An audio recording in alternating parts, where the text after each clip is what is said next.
Welcome to MILF, I'm Courtney, and I'm Jennifer. and we are two moms into literary freedom. Hey, Jennifer, I feel so fancy now that we have like a real Zoom account. We're not limited to time anymore, so It's expect this to so be a very long podcast now. right.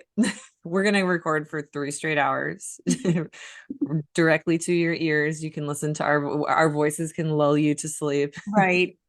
We need to add like the soft music and everything. People are like, no, you bore us enough already. No need for the Fine. the soft music. Oh man. But no, in all seriousness, we made a little bit of money. And when I say a little bit of money, I mean a little bit of money. Subscription for Zoom money. That's Yeah. it. Maybe we can get like new microphones in a couple months. I don't know. But we made some money because we did start to add ads into our episodes. But if you don't like ads, we got you. You can go over to our Patreon account. We and join the Milfia because we have a Milfia now, and we would love for you to join. Yeah, be a part of the family. The family. I love that. We're a family. But yeah, we talked about this on the last episode, so I'll keep it quick. But join the Milfia, you'll have not only ad-free content, but like firsthand access to any merch that we come up with, whether it's a tote bag or a t-shirt that Jennifer makes or a coffee mug that I make. And we're also toying with the idea of having a monthly book club if we get enough members to sign up, where we have a live Zoom call with our family members, our Milfia family, With La Familia. and yeah, and we talk about whatever book you want. So yeah. Yeah, you get to vote on what book. I Mhm. just added that. I don't know if that's possible. No, it is. No, you that was a good idea that you had. And I was sure when I was setting up the Patreon page, I was sure to add that as like part of the tier. There's only one tier. It's the Milfia tier. That's it. It's the only option. It's Yep. quick and simple. Yep.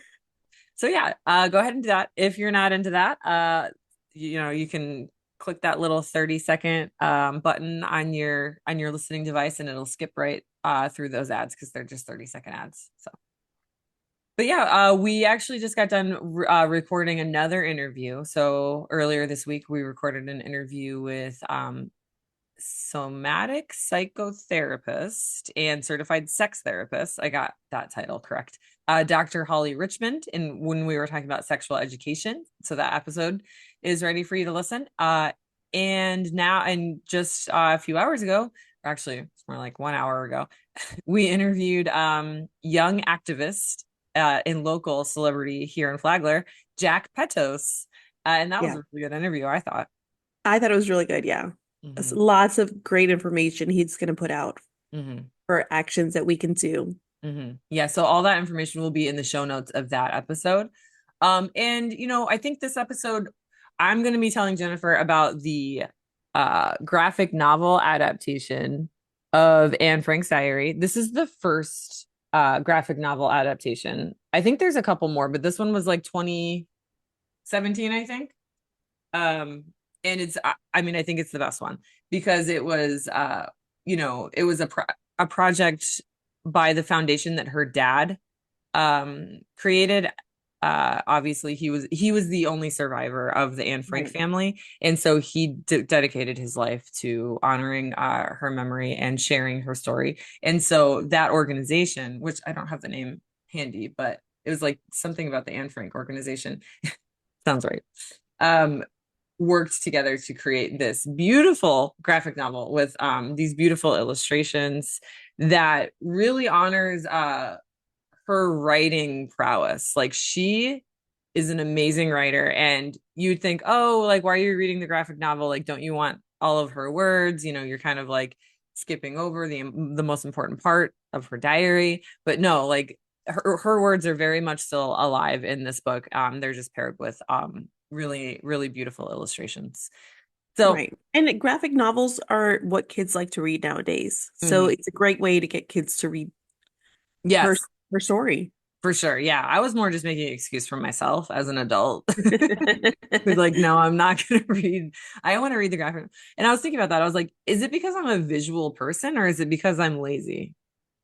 No, I think visual. Thank you. Let's go with visual. Yeah, I'm going with visual. Yeah. Give yourself some credit, girl. Thank you. Yeah. And like, I'm an, amateur artist, whatever. I taught art school 1 year. Actually, no, I taught art for 3 years at the high school level. So I don't know. I think there's something to say about, us readers and our graphic novels that really appreciate art. It's just so pretty. Yeah. Yeah, and it brings the story to life. Hmm. Same way I love audiobooks. People say that that doesn't count as reading, but it helps me focus on the story. It brings the story to life. Yeah. I feel like graphic novels do the same thing. All Hmm. reading is reading and it all counts. I agree. I Yeah. will fight you if you disagree. Yeah. So, Listen, don't pick a fight with Jennifer. I've seen her mad. But no, yeah, don't mess with Jennifer's audiobooks because like how else are you supposed to like life, and mom, yeah.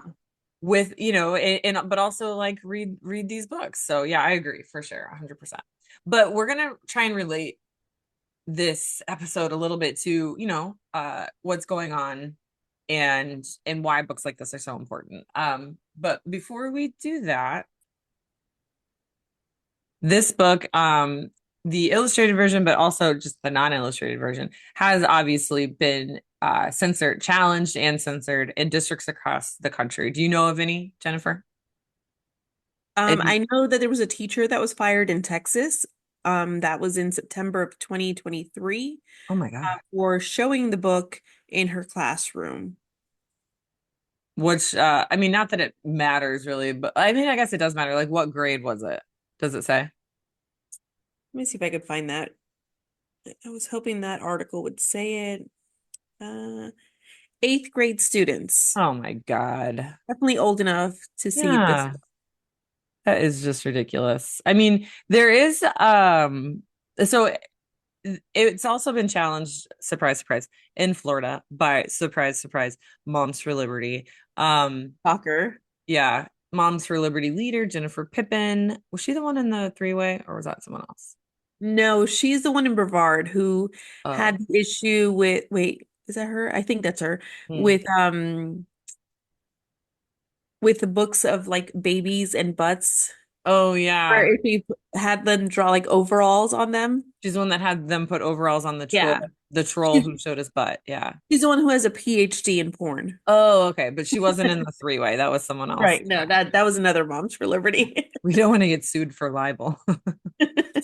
Anyway, leader Moms for Liberty leader Jennifer Pippin said the Anne Frank graphic novel violated state standards to teach the Holocaust accurately. I'm sorry. How can a first-hand account of someone who actually experienced the Holocaust violate state standards to teach the Holocaust? Like that is just complete, just Yeah, that makes zero sense. yeah. Idiocy is what I was gonna say. I almost said idiocracy but that's the movie. But it No, worked. yeah, it's sad. Well, these people also denied that the Holocaust happened, so Yeah, it nothing surprises me that's true. when it comes to them. But so I think like part of the problem they have with the illustrated version, obviously, is that it sort of, literally paints a picture. And Anne does talk about sex in the diary because she's like such a wise teenage girl. And the way that she talks about sex is definitely not the way that I've heard teenagers talk about sex because she's not a typical teenager. Oh. She spent her formative years in an annex hiding from Nazis who were going to persecute her and her family for being Jewish. And so, that wisdom or that, yeah, that forced maturity uh, Right. is definitely revealed in her writing.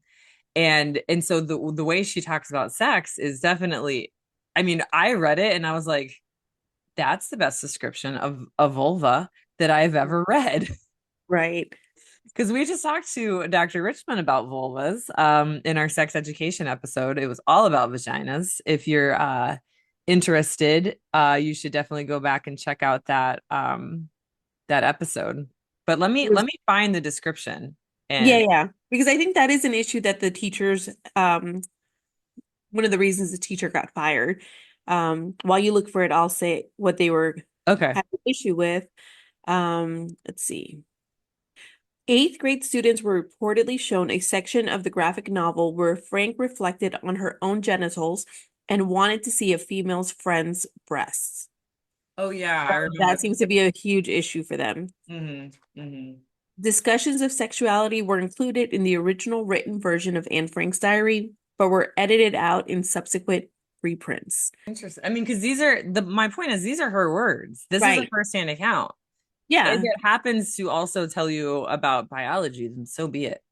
Okay, I found it. Are you ready? Yeah. So it's a diary entry, Friday, March 24th, 1944, kind of towards the end. And at this point, she has formed somewhat of a relationship with Peter, who is the son of like another Jewish family that is hiding in the annex. And she thinks she's in love with him, um, but really they just have a very special friendship. And she starts her entry out basically saying like I don't think Peter knows like what girls look like down there because and she makes a good point, we know what boys look like down there because it's all just out in the open, but whereas girls it's sort of hidden, so if you just look at a picture, you can see the male genitalia a lot in more detail than the female genitalia. Right. So she's just sort of like pondering that, and so she decides that she's going to just describe it herself. So here it is.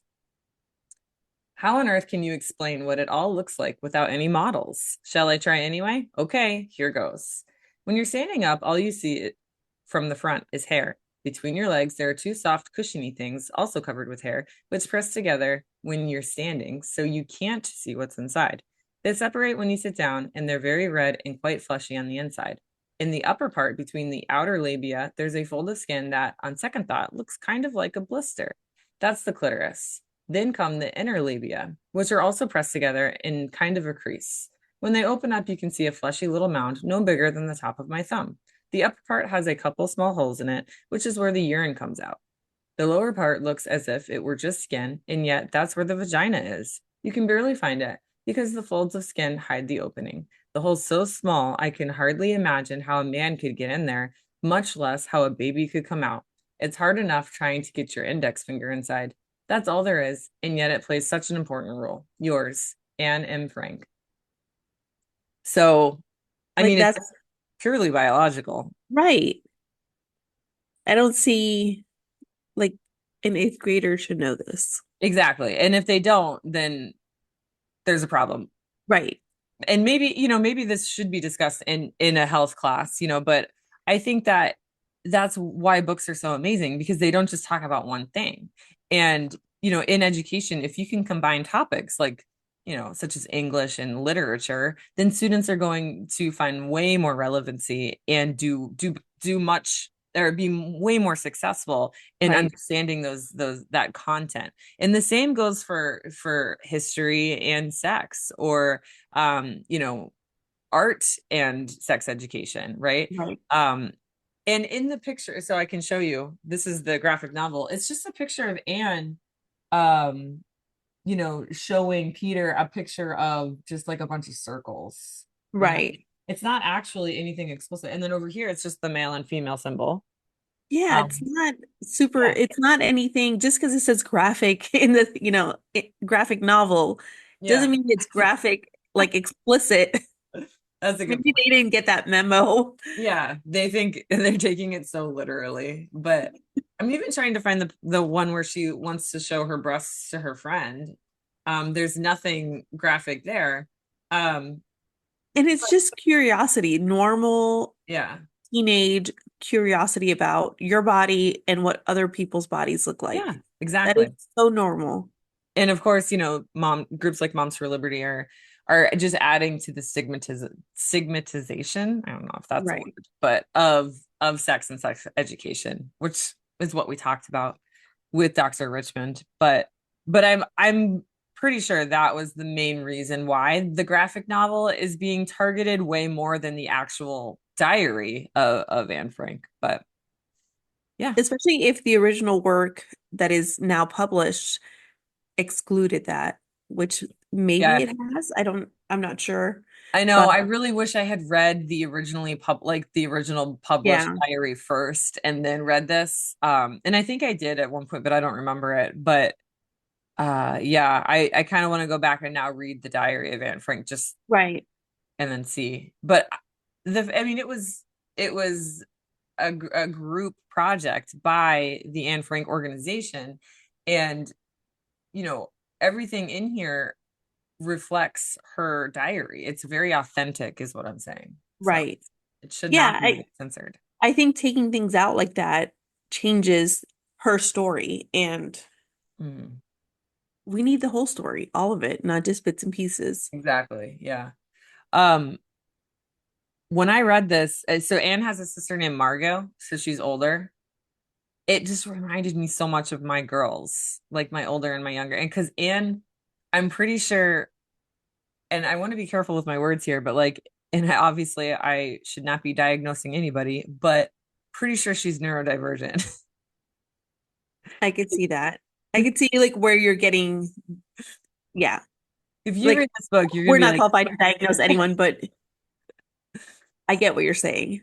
she's definitely got a touch of the ADHD because, you know, and it just reminds me so much of my youngest because she's always constantly talking about how she's being compared to her perfect older sister and how her mother is constantly criticizing her and telling her to be quiet. And, you know, I just, not that I do that to my kids, but like I can see how the difference in personalities would cause, you know, a lot of a challenge in growing up as a 13-year-old or as a teenager, you know, by your without adding on to the fact that you're in an annex, which is like a tiny, tiny little apartment hiding out from the Nazis. So like a Yeah. real struggle. And Mhm. I feel like that dynamic is like across the board. If you have an older sibling, it's very likely that they are the perfect child and you are not. Because I think it just works out that way. They Yeah. mature before you do, you get away with more things because you're the baby. Um, Hmm. like my older sister and I have that dynamic, I know that she can do no wrong in my mom's Right. eyes. At least that's how Yeah. I feel about it. I would say And most sibling relationships. yeah. Yeah. So I feel like that translates to a lot of us. Yeah. Yeah. So I mean, I hear, you know, I have to remind myself and my listeners all the time, I am a cis white privileged female, but you know, and still related.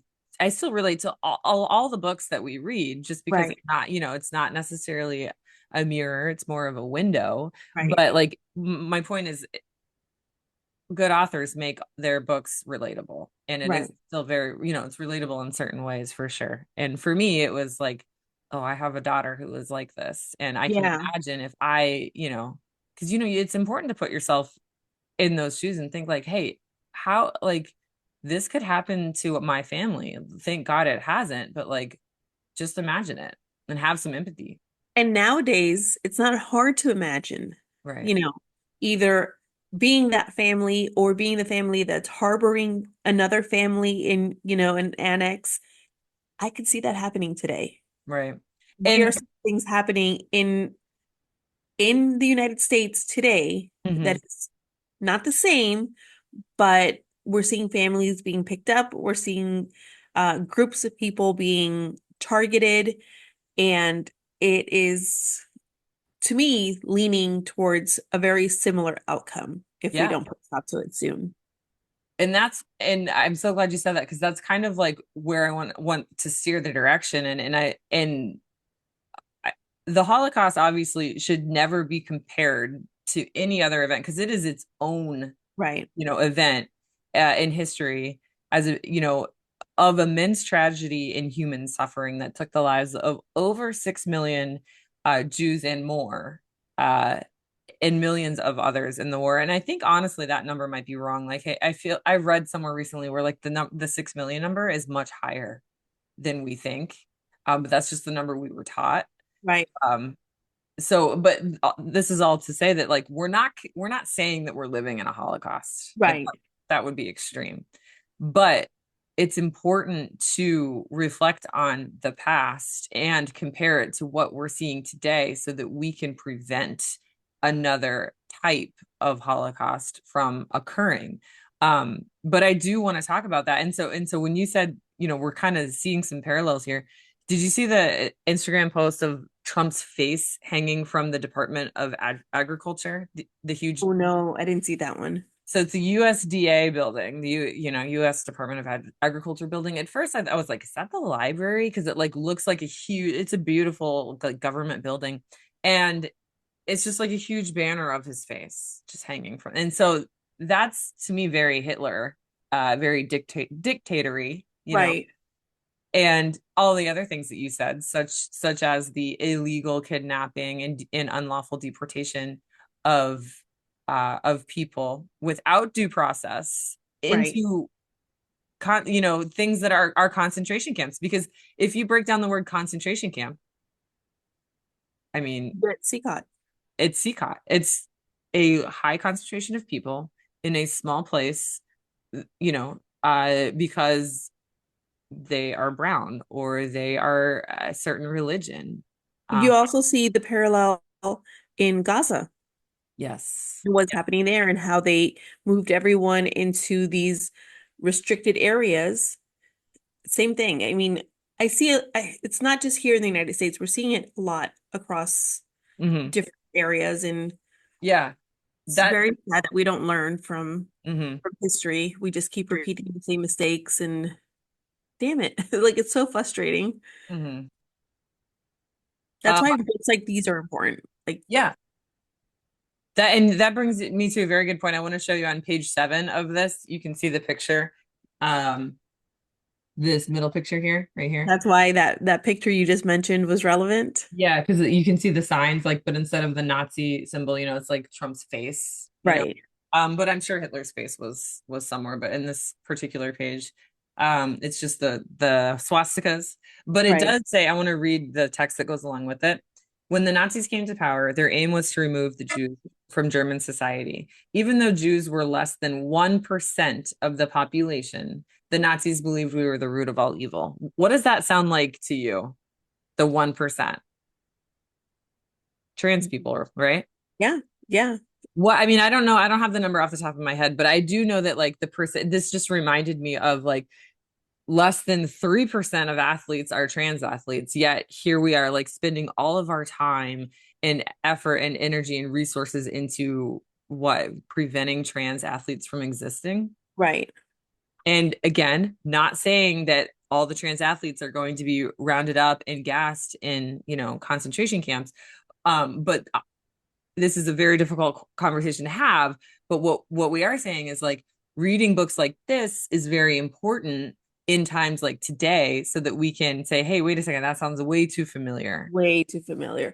And the thing is, yeah, they might not get rounded up and put into a concentration camp, but they are being put in danger with Hmm. the retail that is being spewed. Yeah, And it's absolutely. not just trans people that get affected because we see women who, born women, but because they have masculine features or short hair or dress certain way, are now being targeted as well. I just saw a case. Did you see that I in don't know the which one are you hotel? going to say? It was a couple and they went Yep. into a hotel to use the restroom, or I don't know if they were staying there, but It was a um, gay couple, and I guess yes, like they had masculine features, and they were at like a horse race. Like they had paid for tickets, and they were there, and they were, like trying to enjoy themselves. And then. yep. And then the funniest thing, not funny, but it was a male security guard who came into the bathroom to escort the woman using the women's bathroom out. And her pants were around her ankles. It was a humiliating, traumatizing experience for her and her partner. Thank God the guy was fired. And they said they were going to donate, the hotel said they were going to donate money on May 12th. I don't know if they did. I don't know why it was such a specific date, but they're like, we are going to donate money to an LGBTQ organization on May 12th. We're so sorry this happened. That security guard has been relieved of his duties. But it doesn't matter because this is the society or the culture that we have Right. cultivated or that MAGA has cultivated. Yeah. So that's just one of the parallels. And like in what you said about um drawing parallels to Palestine, I recently watched a documentary, what is it? I'm blanking right now, but it's There's No Other Land. The Yeah, That's and the one that that won the Emmy or the Grammy. yep, it won Okay. a God, we're terrible at this. I don't watch I don't watch award shows. Uh, oh no. It Uh, won something popular. yeah, it won. Drum roll, please. Shit, where is it? Best documentary feature at the 97th Academy Academy Awards. Award. Okay. I knew it wasn't Grammy because Grammy is gramophone, which is like This is record music. music. Yeah. Emmy, I don't know what the fuck that is, but this won an Academy Award on March 2nd, 2025. It highlights the struggles of Palestinians in the West Bank, but it was before. It was like it was the end of the movie was right as the October Hamas incident attack. Okay. But anyway, in that movie or in that documentary, they slowly start taking away things like their cars, and they don't have any way to get around. And that's what is happening, or what happened early on, Right. to Anne Frank's family. They weren't allowed to drive, they weren't allowed to ride in the trams. They had to Hmm. walk everywhere.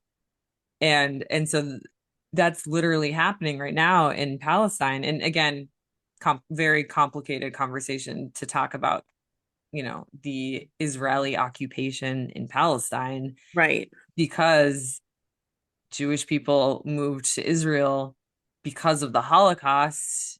And it's definitely not as simple as that. We do have a Right. full episode of that called the Nakba, Nakba, where we do go into greater detail about the complication of Nakba, which is Right. the Palestinian word for Holocaust. So if you are interested in learning more about that, I would recommend that you listen to that episode because we talk in great detail about that.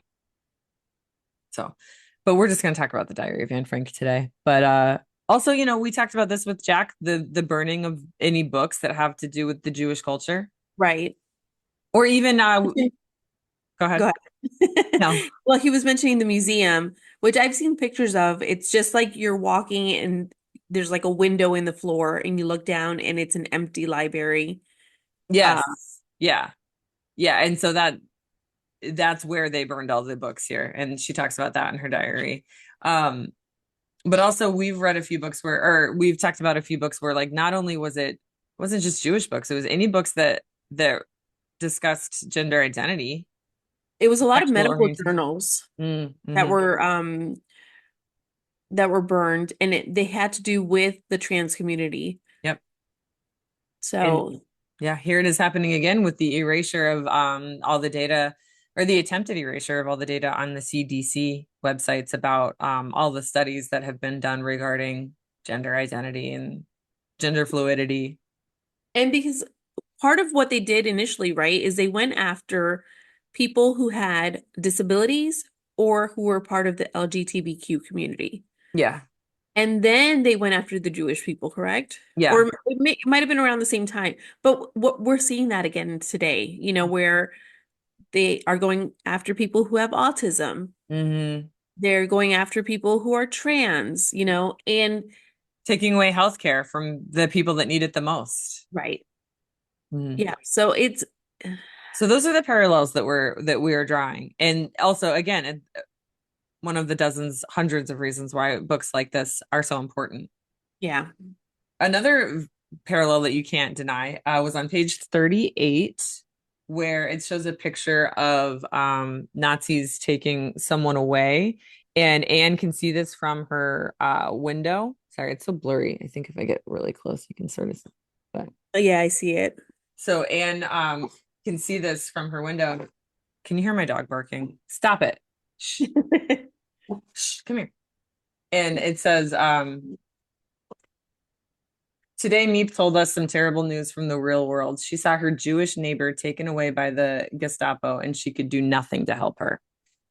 And we're seeing that, right? And what came With to the mind, ice raids. yeah, specifically was the 16-year-old daughter and her mom, who had to take her mom's infant, so her little sister. And then Out. they slammed that girl to the ground. Hmm. It's And she had her little sister in her arms, and she tried to stand in front of the cop car to stop them from taking her mom. And then they tried to charge her with child endangerment, which is just horrendous. who put the child in danger first? Exactly. I'd say it was ICE. And I've heard of instances too.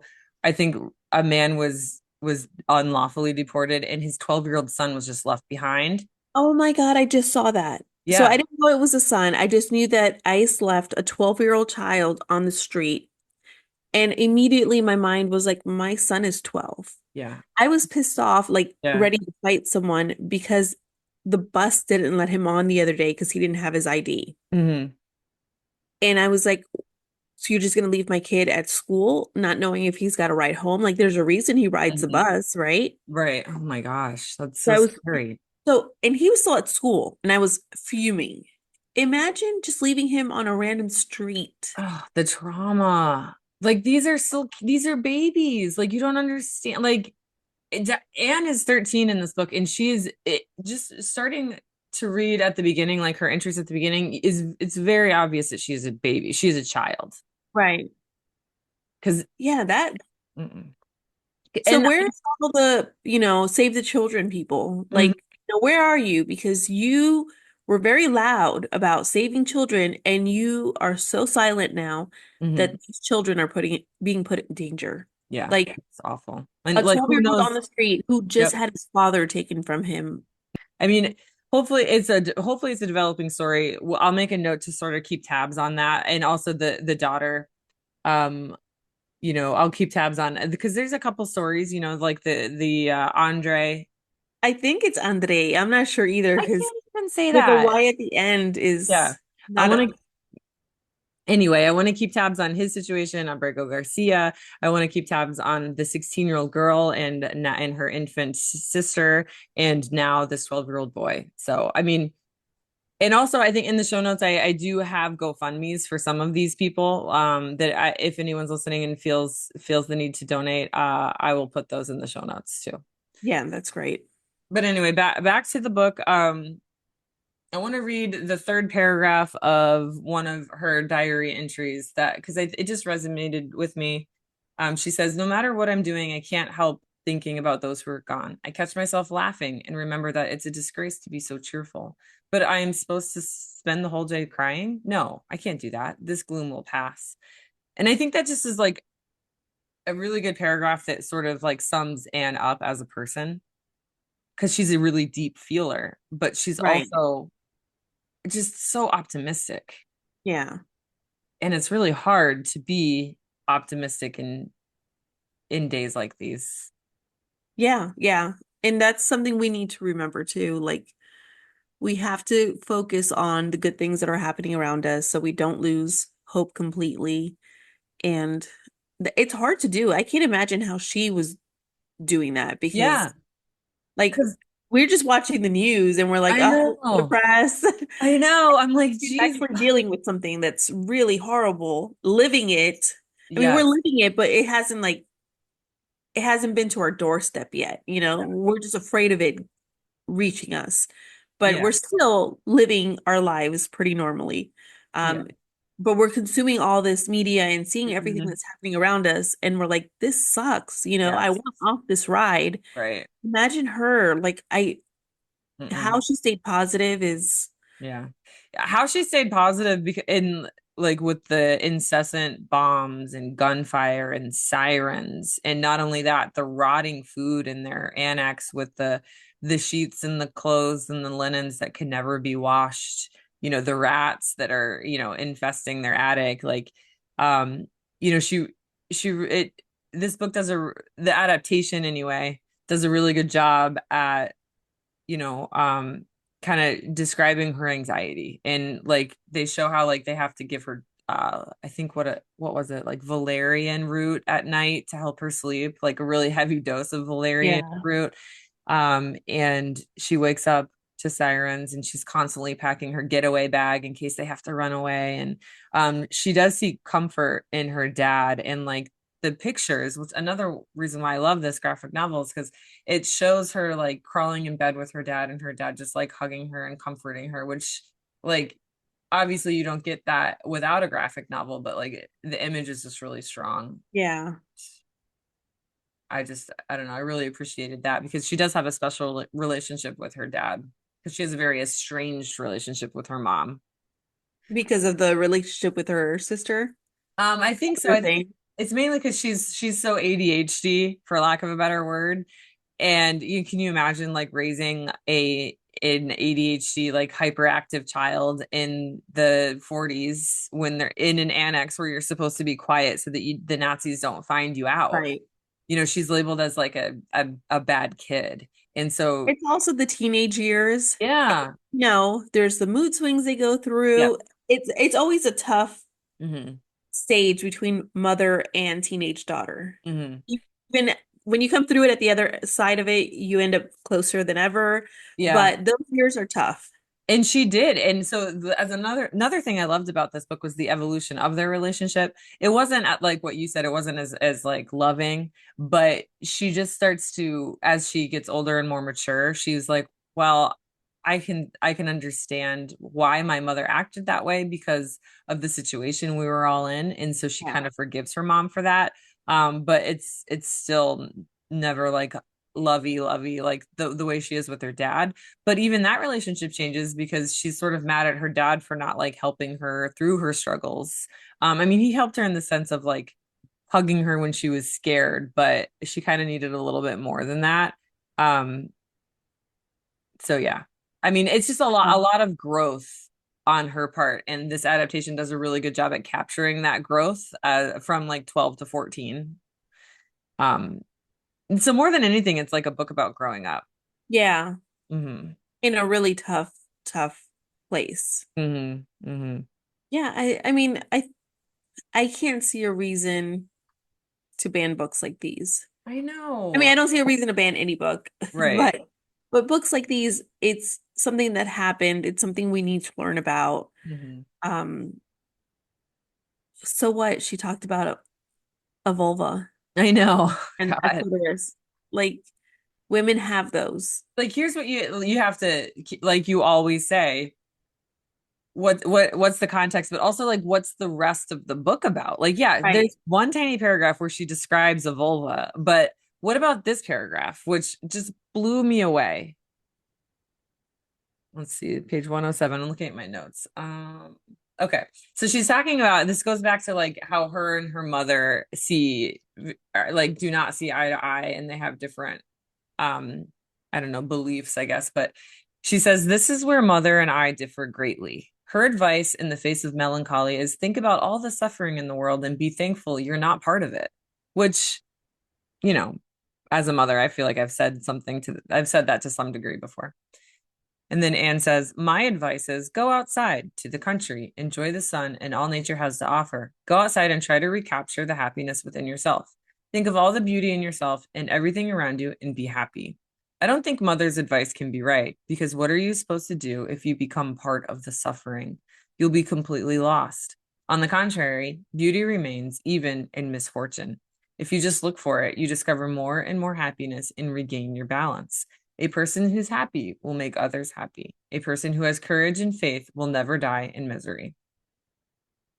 That's Yeah. like so deep for a 14-year-old. It's so deep. And I totally like reading, having you read that. I totally get the mom and where she's coming from because now we're mothers, so we kind of can Mm, step in that role. And I can see why the mom says and does the things that she does, yeah. and I can see how the daughter takes it the wrong way. Books like this make me also like realize, okay, I have to watch what I say to my kids sometimes Yes. because I mean one thing, and clearly by the way they take it, they took it a completely different way. Yeah. Like I have to watch my words. What an amazing parenting moment that I never thought that I would get from reading the Diary of Anne Frank. Like I have said that to my kids. Like Right. the most like cliche example that comes to mind is like eat your food. There's starving children in Africa, like um that doesn't help, you know, Right. like we Right. think it does, but clearly, from what I just read, it's not what kids need to hear. And it's funny because our parents used to tell us that, and we'd be like, "Ugh, we get it," Right. but yet here we are doing it again. Right. Oh, It's yeah. like, yeah, we don't learn from our mistakes either. Right. Well, we can break the cycle. We can do Yeah, it. We can do it. We can do it together, everyone. I do try. Like, I'll say it, and I'm like, okay, listen, I know that, and my kids will be like, "Mom, it's not like they could eat this food anyways. It's not gonna make it to them." And I'm like, yes, and I do get that, but it's more about you appreciating what you have, Mhm. and being considerate of what's in front of you and not being wasteful just because you can be. Like, Exactly. just Yeah. Yeah. We're because not you saying that can we have should it waste today, food but all the time. tomorrow, Mhm. it might not be there. So we do like expand on the conversation a little bit more. They still Right. roll their eyes at me and are like, whatever, mom. Right. Right. Right. Like, it Yeah. does stick also. I think in that moment when we're that age, it doesn't stick. But Mhm. later on, as adults, we're like, yeah, I remember. I get why my mom said that now. Yeah. My daughter, I think, is like, she's like, Mom, I understand why you want us to split things at restaurants now. I'm like, thank Christ, because Right. like you can't spend $20 on a meal that you're gonna eat 2 bites of. Like, Right. Oh my God, it drives me so I crazy. know. Yeah. Like it actually that just happened today when I was visiting my sister. I was like, you need to get one hot dog. And she's like, no, Right. I'm gonna get 2 hot dogs for each boy, and they each had 1 bite of their hot dogs. And meanwhile, I have 3 kids that are sharing one basket of chicken tenders. Right. You each get one chicken tender.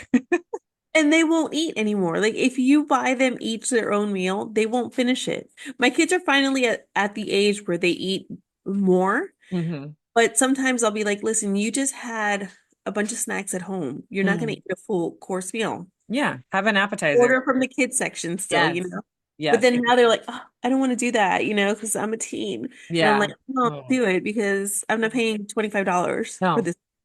And I Yes. keep telling my husband that too. I'm like, can we not stop taking them out to dinner with us? But Yeah. if we're gonna go to a restaurant that doesn't have like kiddish friendly food, We it need to is split. pointless to bring them. Yeah. They're True. they are happier staying home with a pizza, Yes, I and agree. they'll actually eat that, Yep. and we can actually eat this fancier food that they're not gonna like. Hmm. And Hmm. they'll order something because they're curious, like, oh, I want to try it. Hmm. And then the whole like $25 plate is just sitting there full because they're like, yeah, it didn't taste good. Because they're Mm-mm. not, they're not Yeah. there. Yeah, they're not there yet. And unfortunately, you gotta like live it a few times before it really sinks in your but there are people that just like do it's I think the definition Albert Einstein said the definition of insanity is just like doing the same thing over and over again and expecting a different result. It's kind of sometimes how I feel about like going out to eat. I'm like, I feel like I'm going insane because like this keeps happening and I Right. we're not changing our ways. And some people never do. And that analogy can be applied to many different things in Yeah. parenting and in life. It's just the whole adage of know better, do better. So, Yep. but anyway, that was a fun little tangent about food. Yeah. But going back to her wisdom, like she's such an amazing, like, and obviously, like, if you have all this time to be, because all they did was read books and like educate themselves, which is why she knew so much about the female anatomy, Right. and obviously she has her own vulva, so she knows what it looks like, but she read about the names of things in medical books, Right. And like she used the right terminology for yeah, it. she really did. Yeah.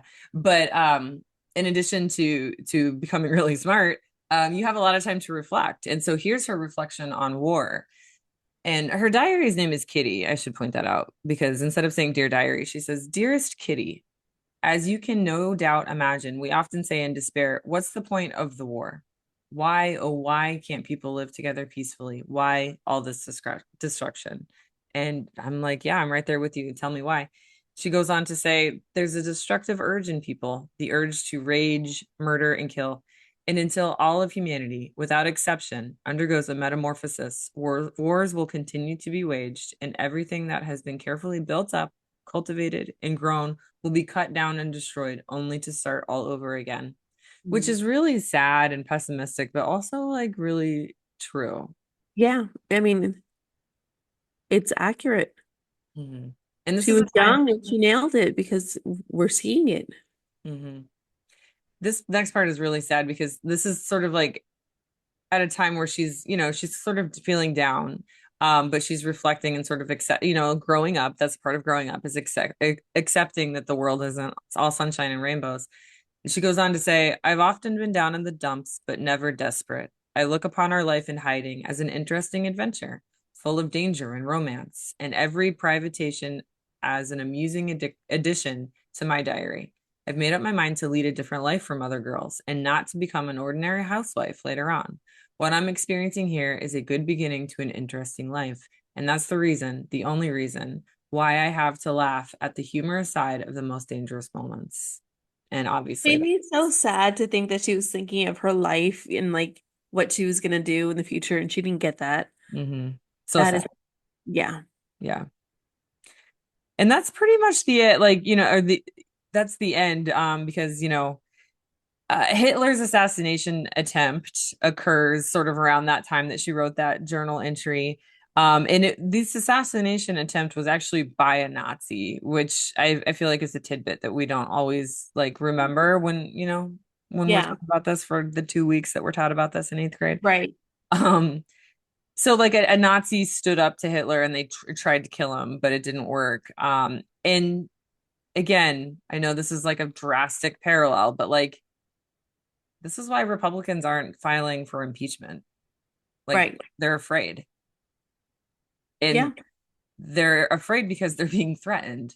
Wasn't someone like, didn't some asshole use the Signal chat, the same one that Pete Hegseth used to reveal the, war details, to talk about how Republicans who don't align with Trump's policies should be publicly flogged?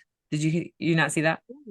No, I haven't seen that. Or I might have, and I see so much that I'm like, Mm-hmm. get, but I mean, I'm not surprised.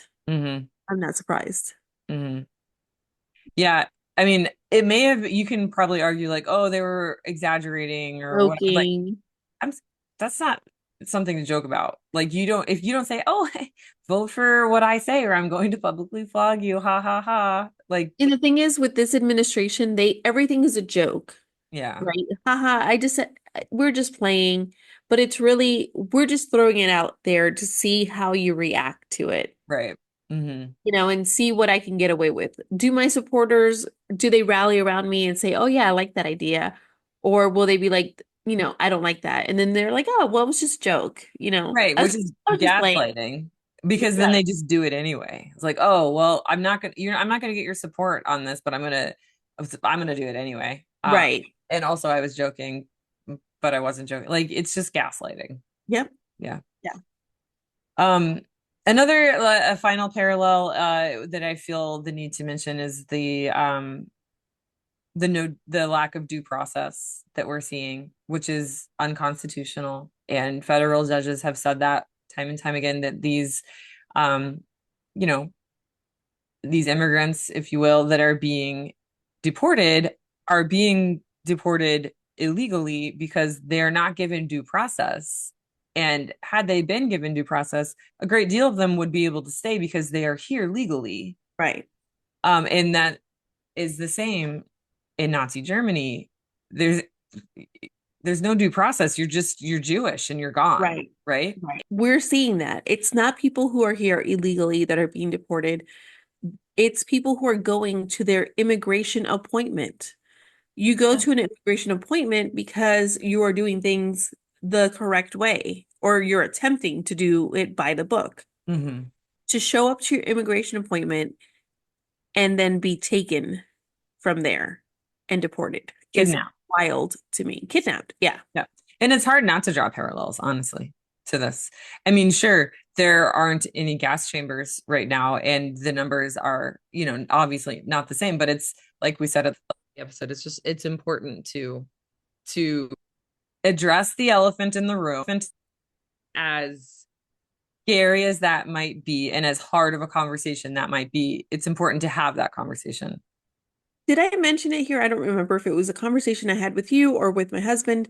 But they are sending letters out across the board just to people Mm-mm. and giving them 30 days to self-deport. Oh, I did see that. Yeah. But these letters are being sent to US citizens. Like, not like I can understand if I got a letter, with my Hispanic last name sort of deal, but we're talking about someone like Lydia Smith, Campbell. American, decades of generations of family who've been here getting letters like that. Yeah, It's like just throwing it out, see who will t get a letter and be like, "Oh yeah, I need to go," and just leave.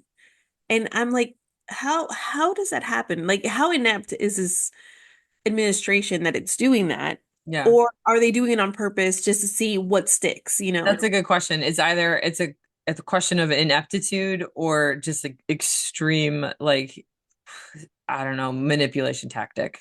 I don't know. Yeah, I it can't be both, right? Like it's one or the I don't know. right. Like, is he really smarter than we think? Or, We've asked that question before. We don't know yet. I don't know because like yeah, he's such a moron. right. But he gets away with so much. I Like, know. It's a true how? enigma. Truly an enigma. And And then the big slap in the face now is after not allowing refugees in, suddenly we're allowing white South Africans. I was just about to bring that up. That boils my blood. There is no genocide of white people in South Africa. That is a complete lie. They own 72% of the farmland. Okay. And they account for like 7% of the population. Right. That makes no sense. And the reason they own all that farmland is because of apartheid and all the Right. shit that went down there. They just took it. And so Yeah. now they're having to deal with the consequences of that and they're acting like they're persecuted when they're not. Yeah. They're playing the victim. It Mhm. is wild. Yes. But And like, could he make it any clearer that this is about race? It keeps happening. And I'm like, do you get it now? yeah. Do you get it now? And I'm like, do you get it now? And I'm starting to see a shift. I think I said this last time too, with the Hispanic community that voted for him. Now they're waking up and now I'm like, you're in the find out stage. I hmm told you this was going to happen. Yeah. I don't know if I told you this. I had my husband's cousin, they know that I'm very anti-Trump. And so they like to poke fun at me or something. They think they rile me up. And I'm like, I don't care that you voted for Trump. I think you're an idiot for it. And it pisses me off, hmm but it's because you are playing with people's lives, lives that are similar to yours that you should have empathy for. And somehow you think you're not going to be affected. So Christmas Eve, this cousin called me like at 2 in the morning. He was like, they were at a Christmas party and I guess they were bored or something. They started calling people. So we had an early Christmas. So we were already sleeping. He calls me at 2 in the morning. And when I pick up, it's him like with his other family members and cousins. And he's like, Trump 2020, Trump 2020, ha ha ha. Oh, Like they hmm were pranking people. These are people in their right. 40s, by the way. Like Oh they're my. I was like, I okay. guess he was thinking he was like getting me or something. I was like, I don't care. I was like, uh-huh. I hung up and I just went back to sleep. I Right. could care less. Like hmm I was like, we'll see what happens later on, right? Right. Well, come now, he calls my husband and he's telling him, "Oh, like, do you know this guy? It's a friend that we had. He's being deported." Oh, And I was like, call him back and tell him he voted for that. did he? Let him know he voted for. Did he call him back and tell him I don't know if he did, that? but Okay. Gus was like, "Oh, you see, Jenny was right. She's been right." Mm, Now Gus is very much on, I'm right. And I'm like, yeah. I I told you. Like I Your marriage is doing told much you better. No. so. Yes. But like I keep like I'm always like, I told you. I You're did tell yeah. you. Yeah. You guys thought it was funny that I was being dramatic or this or that. Here you I go. wasn't being dramatic enough. Like this is a lot worse than I thought it was gonna be. It could have been prevented too, which is Yeah. so just infuriating. Yeah. Yeah. So now he's like, "Oh yeah, it's messed up." Why do you have to wait for it to be someone you know? Why do you have to wait for it to affect you personally? That's always been something that I am confused about and have the same questions about. It's like growing up, like you see that in many different situations. It's like why does this have to affect you personally for you to care? Right. I don't get it. Yeah. Yeah, it sucks. Well, so to kind of like wrap up the whole diary segment of this, I think the diary serves many purposes. Like one, obviously like we said, to be a firsthand account of the atrocities in, Nazi Germany, but also to offer a glimpse inside the world of a wise, beyond her years, creative and hilarious teenage girl. Uh, you know, that begs the question, like, what beautiful impact, in addition to her diary, would she have left on the world had she not been stolen by the Nazis? So that's the second purpose I believe that this Yeah. diary serves. But then there's a third purpose that I think, and it's to remind us that these injustices are continuing to happen, but for reasons that we've talked about before and that I cannot explain, other than the evil greed of politicians and the desensitization and the apathy of the people controlled by them. This isn't like these injustices, such as the genocide in Gaza and the war in Ukraine and the genocide in Sudan, are not being talked about, or we're not responding to them in the same way that we did in World War II. And Right. I'm not saying it's as simple as go and invade and stop the bad guys. I know it's not that simple, but what about the diaries of all the Palestinian and Syrian and Venezuelan and Ukrainian and Sudanese children? The death of a child is the death of infinite possibilities. And Yeah. I think that this diary is a very stark reminder of that. Absolutely. I agree. Hmm. And I could give you statistics, but it's kind of a bummer. Uh, but I feel like it's necessary. So I'm going to give you a couple of statistics. So be forewarned, these statistics are not super fun, but right now in Palestine, it's estimated that over 100 children are killed or injured every day. A With day. Yeah, a day, with Wow. 17,000 being killed or injured since October 7th, 2023. And in Ukraine, it's estimated that at least 16 children are killed or injured every week as Putin's war still rages on. And in Syria, it's estimated that more than 20,000 children have been killed as a result of conflict since March of 2023, with the rate of child malnutrition nearly tripling since 2019. And the largest and most devastating, Sudanese children are subjected to murder. And if they're not murdered, sexual violence, forced recruitment into armed groups, hunger and famine, and disease as the conflict there rages since 2023. And of course, that's not to say that things aren't happening in other countries, Right. like in Hungary or Romania or Venezuela, and even in America, where every time a Black mother gives birth, her baby is twice as likely to die before their first birthday compared to white babies.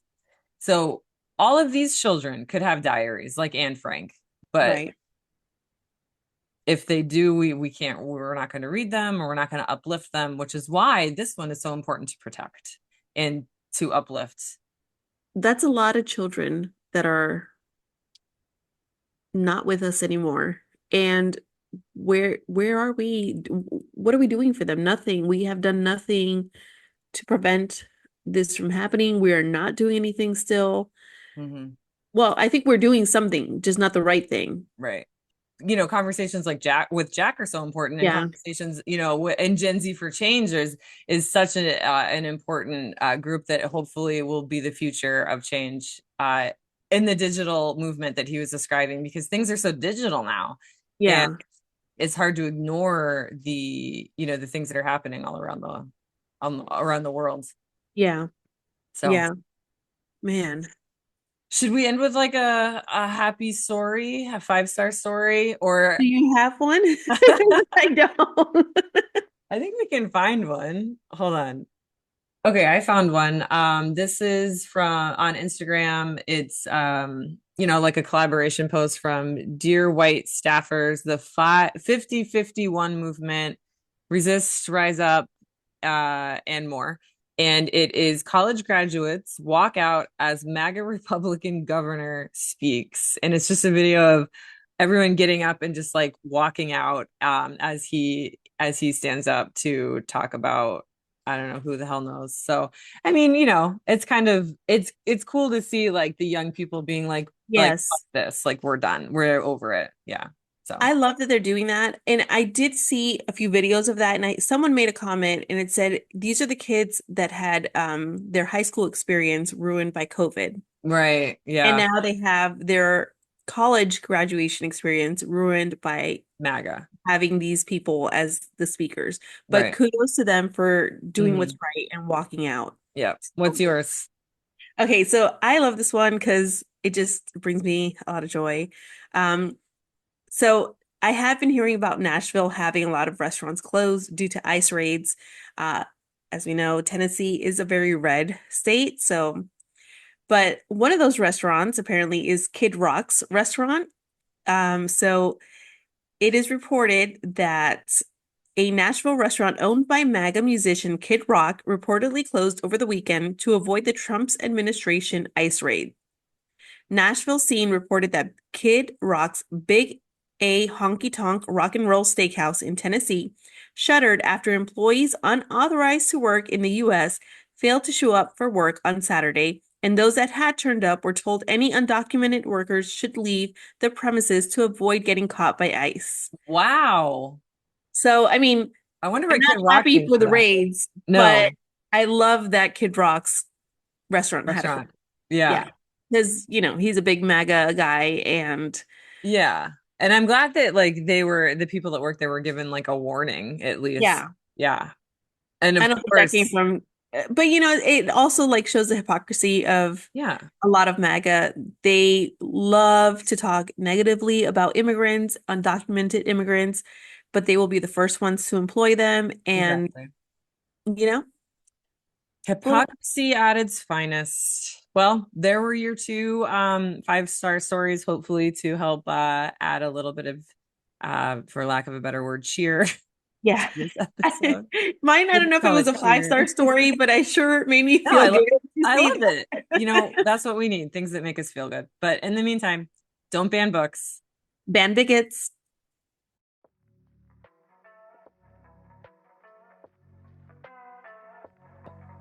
This episode has been engineered and mixed by your hosts, Jennifer and Courtney. You can listen to the Milford Books podcast on iHeartRadio, Apple, Spotify, or literally any podcast app you want.